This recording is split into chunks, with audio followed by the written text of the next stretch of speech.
ang unang regalo na ibibigay ng programang Dear SB para sa iyo dahil ikaw ay karapat-dapat na tulungan. Rolling Store para sa iyo! Salamat po. Etong rolling store na to magagamit mo pang negosyo na May mga Salamat. kasama ng mga bagong gulay na pwede mong maibenta. Salamat. Dito mo na ipapatong mismo yung mga paninda mo at iikot-ikot ka na kung saan mo gustong dalhin to.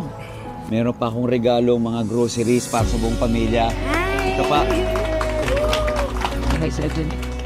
Paano magala yan? Ha?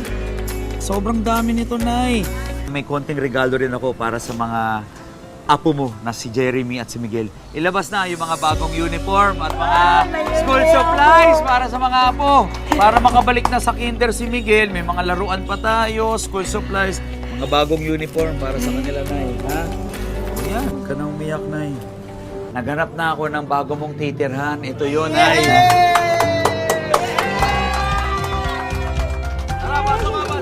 Ito yung nakita kong solusyon kasi pinoproblema mo kanina kasi hindi mo alam saan mo ilalagay yung mga regalo ko. Dito mo ilalagay regalo mo at meron pa mga kasangkapan sa bahay at mga gamit sa bahay.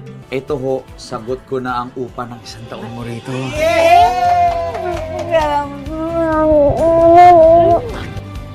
Hindi magpalabi-labi mga apo ko. Meron akong huling ibibigay at pabaon para sa'yo.